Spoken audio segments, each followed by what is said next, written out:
Hi aspirant, welcome back to our YouTube channel that is Brainic IAS.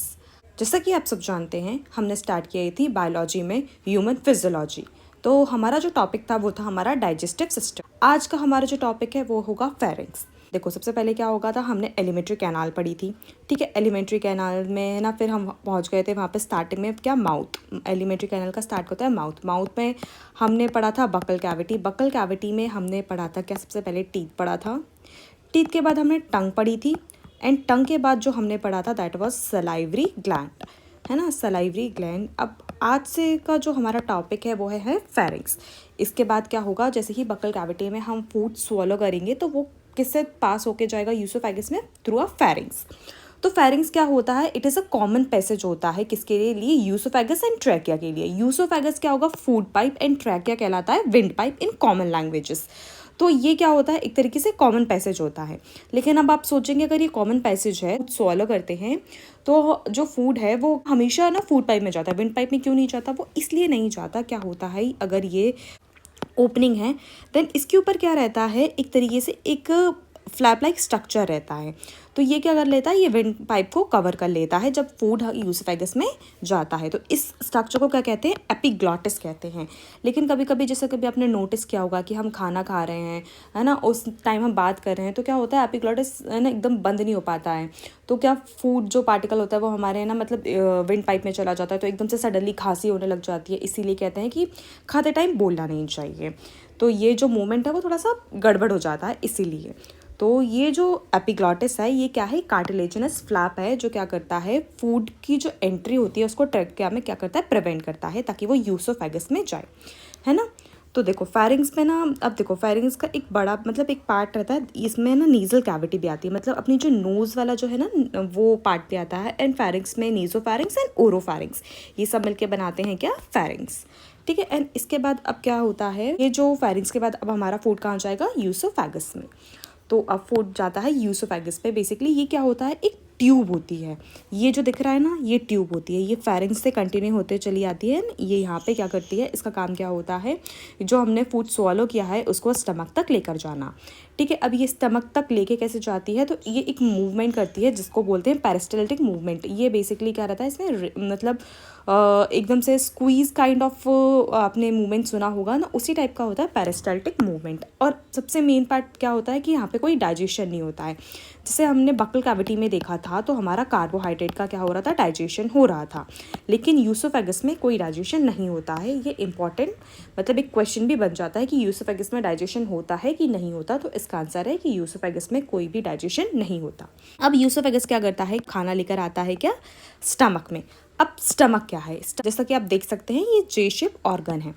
ठीक है, इसमें क्या होता है, इसमें क्या एसिड प्रेजेंट रहता है। एसिड अब क्यों प्रेजेंट रहेगा, एंड एसिड इसलिए प्रेजेंट रहता है कि अगर जो हमारा हमने फूड लिया है, अगर जैसे कि हमने देखा था कि बकल कैविटी में स्लाइवा में लाइसोजाइम होता है, वो बैक्टीरिया को किल कर देता है। बट कुछ बैक्टीरिया अगर नहीं मर पाए हैं तो HCl क्या कर देगा, उसको स्टमक में किल कर, एक तरीके से इन्फेक्शन या फिर कोई डिसीज़ होने से हम बच जाएंगे।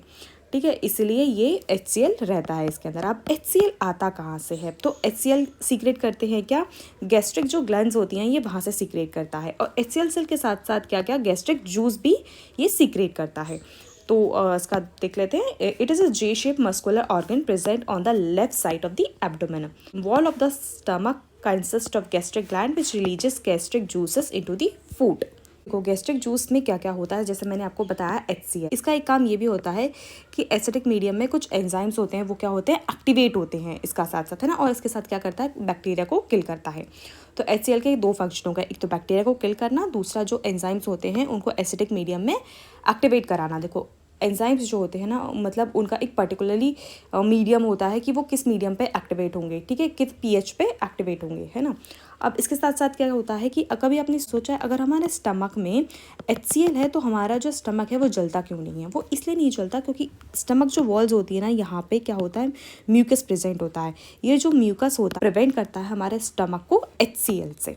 ठीक है, ये लिखा है, it's cover the inner lining of the stomach and protect the stomach wall from the acidic effect of HCl। इसके साथ साथ क्या करता है, ये जो गैस्ट्रिक ग्लैंड्स हैं एंजाइम भी सीक्रेट करती हैं, जैसे कि हो गई pepsin, renin and gastric lipase. तो पेप्सिन क्या करेगा, ये क्या करेगा, जो प्रोटीन्स आए हैं फूड में उनको पेप्टोन्स में कन्वर्ट करेगा, ठीक है। और जो बच्चे हो जब आहार में सिर्फ दूध लेते हैं तो दूध के अंदर क्या होता है, कैसीन प्रोटीन होता है, तो उसको कौन डाइजेस्ट करता है, उसको डाइजेस्ट करता है रेनिन। एंड गैस्ट्रिक लाइपेज ये क्या करता है, पार्शली फैट को डाइजेस्ट करेगा। तो देखो बक्कल कैविटी में क्या होगा, बक्कल कैविटी में डाइजेस्ट हो गया क्या, हमारा कार्बोहाइड्रेट होता है, अप टू 30% ये डाइजेस्ट होता है। देन इसके बाद हमारे जो स्टमक में आएगा, क्योंकि यूसोफेगस में कोई भी डाइजेशन नहीं होता है, तो अब स्टमक में आएगा तो पेप्सिन क्या करेगा, प्रोटीन्स को पेप्टोन्स में कन्वर्ट कर देगा। और जो बच्चों में कैसीन प्रोटीन मतलब जो मिल्क में प्रेजेंट रहता है उसको डाइजेस्ट करेगा रेनिन। एंड गैस्ट्रिक लाइपेज क्या करेगा, ये फैट को डाइजेस्ट करेगा। अब जो फूड है वो जाएगा आगे, आगे कहाँ जाएगा, स्मॉल इंटेस्टाइन में, है ना, स्मॉल इंटेस्टाइन। तो एलिमेंट्री कैनाल में अभी हमने क्या क्या पढ़ लिया है, सबसे पहले हमने माउथ से स्टार्ट किया था, माउथ में बक्कल कैविटी, टीथ, टंग्स वगैरह सब पढ़ लिए, फिर यूसोफेगस पढ़ लिया, देन स्टमक पढ़ लिया, एंड स्टमक के बाद क्या, अब पहुँचे हम स्मॉल इंटेस्टाइन में। तो जो क्या है स्मॉल इंटेस्टाइन क्या है, 6 to 7 metre long tube like structure है, इसके भी 3 पार्ट्स होते हैं। तो जो सबसे पहला जो स्टमक से कनेक्टेड रहेगा ये होगा ड्यूडेनम, ठीक है। देन इसके बाद ये जो आएगा पोर्शन ये होगा जिजुनम, एंड ये होगा इलियम, एंड इलियम से यहाँ से ये क्या होगा, ये लार्ज इंटेस्टाइन में कनेक्ट हो जाएगा। ड्यूडेनम, जेजुनम एंड इलियम, ये 3 पार्ट में डिवाइडेड रहता है। अब पढ़ते हैं ड्यूडेनम में। ड्यूडेनम में क्या होता है कि after the digestion food reaches to the duodenum, ठीक है, where it receive the secretion of liver, liver का बाइल जूस भी मतलब यहाँ पे मिलेगा इसको, और पैनक्रियाटिक जूस भी मिलेगा। देखो यहाँ पे क्या होगा, यहाँ पे होगा लीवर, है ना, यहाँ पे होगा पैनक्रियाटिक जूस, ये यहाँ से इस डक के थ्रू क्या होंगे, कनेक्ट होंगे। देखो ये है क्या, स्टमक ना, स्टमक से ये आगे जाएगा, ये है हमारी स्मॉल इंटेस्टाइन और ये हमारा ड्यूडेनम का पार्ट है। सबसे पहले तो ये liver, liver bile juice secrete करेगा, ये पैनक्रियाटिक डक्ट से कनेक्टेड है, तो यहाँ से पैनक्रियाटिक जूस करेगा और लिवर बाइल जूस करेगा, और यहाँ पे ड्यूडेनम में ये सीक्रेट करेगा, और यहाँ पे क्या होगा, फूड डाइजेस्ट क्या होगा। बाइल जो होता है वो एल्कलाइन नेचर का होता है। अब देखो फूड जो आया है स्टमक से आया है, तो यहाँ पे क्या एसिडिक मीडियम है, ठीक है, यहाँ का मतलब एंजाइम का मीडियम अलग है, और ये जो ड्यूडेनम में वर्क होगा यहाँ के मतलब जो एंजाइम वर्क करेंगे वो अलग मीडियम पे वर्क करेंगे। तो बाइल क्या करता है, एक तरीके से एल्कलाइन जूस है, जो कि यहाँ का जो नेचर है उसको एल्कलाइन करता है, तो काफ़ी सारे एंजाइम्स होते हैं वो एक्टिव करते हैं। अब बाइल जो जूस है उसको सीक्रेट करता है लीवर, प्रोड्यूस करता है, बट स्टोर कहाँ होता है, गॉल ब्लैडर में, and reduce the acidity effect of HCl. It also converts fat molecules into small globules and process is called emulsification of the fat. देखो अब क्या होगा, ये है फैट मॉलिक्यूल्स हैं हमारे फूड में। अब इस पे क्या करेगा, बाइल जूस एक्ट करेगा। तो बाइल जूस क्या करेगा, जैसे ये है इसको क्या स्मॉल स्मॉल स्मॉल स्मॉल उसमें क्या कर देगा, ये ब्रेक कर देगा, तो ये क्या होता है, इमल्सिफिकेशन ऑफ द फैट कहलाता है। यहाँ से जो ड्यूडेनम थी उसमें यहाँ से लिवर का आया था बाइल जूस, है ना, नीचे से इसमें यहाँ से आया था क्या, पैनक्रियाटिक जूस। अब पैनक्रियाटिक जूस को देखते हैं कि वो क्या करते हैं। तो देखो उसमें क्या होता है, ट्रिप्सिन जैसे आपने देखा था वो प्रोटीन्स को पेप्टोन्स में कन्वर्ट कर रहा था, तो ये क्या करेगा, पेप्टोन्स को डाईपेप्टाइड्स में कन्वर्ट करेगा। लाइपेज क्या करेगा, फैट को डाइजेस्ट करेगा। अब ये जो फैट बना है एमल्सिफिकेशन ऑफ फैट, ये क्या लाइपेज इसको आगे फर्दर डाइजेस्ट करेगा। और अमाइलेज जो देखो 30% कहाँ पे हुआ था, अपने बक्कल कैविटी में, जो बचा हुआ होगा ना वो यहाँ पे डाइजेस्ट होगा थ्रू द अमाइलेज, ठीक है। ये क्या करेगा, कार्बोहाइड्रेट को डाइजेस्ट करेगा। अब जिजुनम में क्या होगा, अब देखो ये ड्यूडेनम में इतने सारी चीज़ें क्या हो गई हैं, डाइजेस्ट हो गई हैं, तो आगे जाके जो जेजुनम है वो क्या करेगी, it help in the absorption of the nutrition, जो न्यूट्रिशन आगे पहुँचे हैं, जो फूड ब्रेक डाउन हुआ है उसका क्या करेगी, एब्जॉर्प्शन करेगा, इलियम में पहुंचेगा फूड। देखो सबसे पहले क्या, स्मॉल इंटेस्टाइन के पार्ट थे duodenum, jejunum and ileum. Duodenum में बहुत सारी चीज़ें तब डाइजेस्ट हो गई थी, एंड जेजुनम में इसमें बहुत सारा न्यूट्रिशन एब्जॉर्ब हो गया। अब फूड पहुंचा है फाइनल स्टेज इलियम में, क्योंकि मोस्ट ऑफ द फूड क्या होता है वो डाइजेस्ट हो जाता है स्मॉल इंटेस्टाइन में।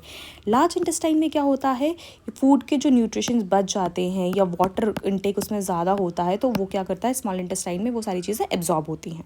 अब जो बची हुई चीज़ें होंगी ना वो इलियम में डाइजेस्ट होंगी। इलियम्स में क्या होगा, इंटेस्टाइनल ग्लैंड्स जो होंगी ना, इंटेस्टाइनल जूस है उसको सीक्रेट करेंगी, और जो फर्दर जो चीज़ें रह गई हैं उनको डाइजेस्ट करेंगी। तो इंटेस्टाइनल जूस देखो सबसे पहले क्या बात करते हैं, स्टार्च की।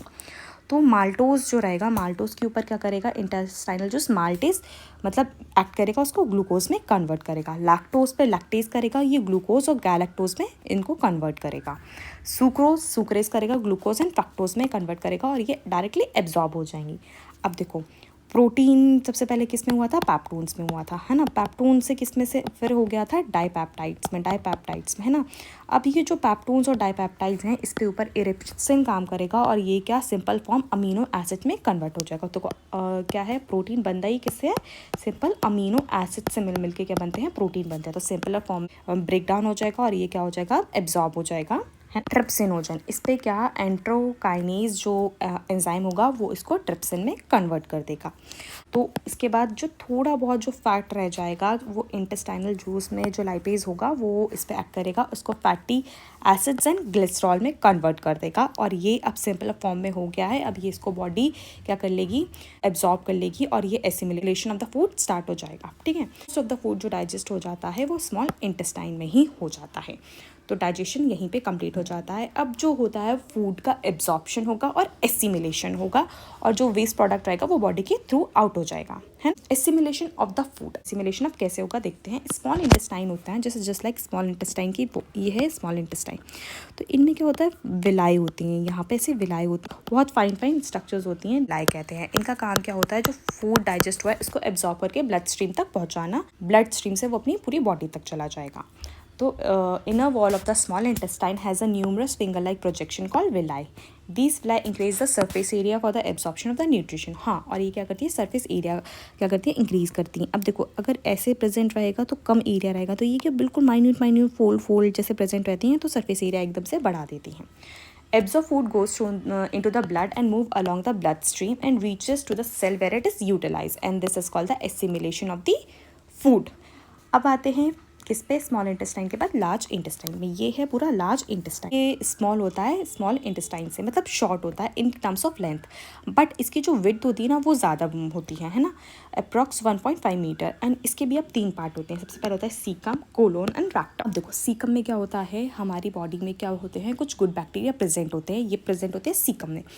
अब हमारी बॉडी में बहुत सारी विटामिन हमारी बॉडी नहीं बनाती है, ठीक है। तो ये क्या है, ये गुड बैक्टीरिया होते हैं और ये हमारी बॉडी में उनको बनाते हैं और हमारी बॉडी उनको यूज़ करती है। तो सीकम में क्या होता है, it is a house of bacteria which obtain nutrition from the body waste and synthesis useful vitamin K and vitamin B12। Okay, colon क्या करता है, अब कोलोन में जो खाना आया है, मतलब खाना जहाँ पे न्यूट्रिशन एंड वगैरह स्मॉल इंटेस्टाइन में एब्जॉर्ब हो गया, अब जो फूड रह गया है इसमें क्या होगा, वाटर हो गया, बच्चे को जो न्यूट्रिएंट होगा तो ये क्या करेगा, यहाँ से भी क्या होगा, वाटर एब्जॉर्प्शन, और बच्चे को जो न्यूट्रिशन है वो कोलोन में क्या होंगे, एब्जॉर्ब होंगे। और जो मैटर होगा ना, अब यहाँ से इसका सॉलिडिफिकेशन स्टार्ट हो जाएगा क्योंकि वाटर एब्जॉर्ब हो गया है और ये कन्वर्ट होता चलेगा किसमें, फीकल मैटर में।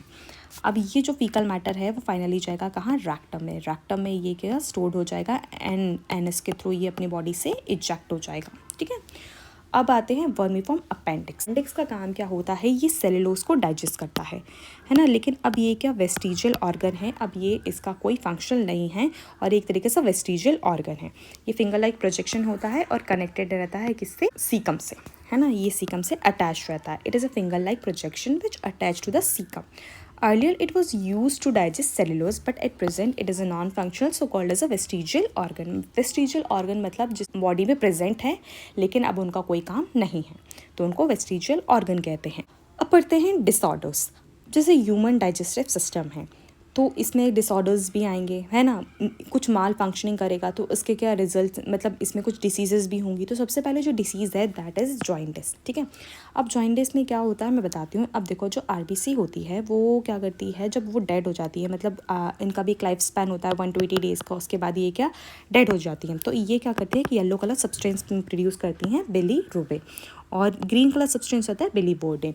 ये बेसिकली डायरेक्टली जूस में जाके मिक्स हो जाती हैं और ये एक्सक्रीट हो जाता है अपनी बॉडी से किसी फीसेस एंड यूरिन। लेकिन अब क्या होता है, जो हमारा लिवर फॉल्टी हो जाता है, ठीक है, लिवर में कोई इन्फेक्शन हो जाता है, तो ये हमारी बॉडी में जो बिलीरुबिन है इसका लेवल बढ़ता चला जाता है और ये जो सब्सटेंस होता है पूरी बॉडी में फैल जाता है और हमारी बॉडी येलो दिखने लग जाती है। तो इसको कहते हैं जॉइंटिस। जॉइंटिस मतलब एक लिवर की बीमारी है जब लिवर माल फंक्शनिंग करने लग जाए। अब समझते हैं डायरिया। डायरिया क्या होता है? ये फ्रिक्वेंटली बॉबल मूवमेंट होता है। एलिमेंट्री कैनाल है वो पेरिस्टाल्टिक मूवमेंट पे चलता है। पेरिस्टल मूवमेंट है, इसकी जो फ्रिक्वेंसी होती है वो बढ़ जाती है।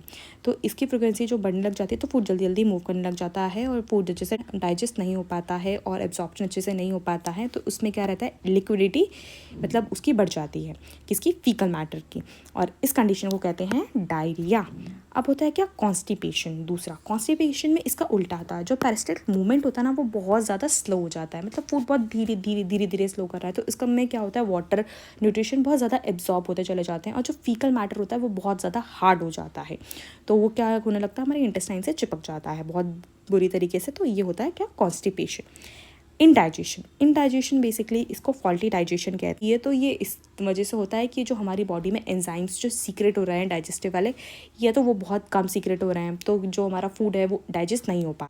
दूसरी बात ये है कि हम बहुत ज़्यादा फूड इंटेक कर रहे हैं और जो हमारे एंजाइम्स जितने पर डे सीक्रेट होते हैं वो कम पड़ रहे हैं, तो डाइजेशन है वो नहीं हो पा रहा है प्रॉपर।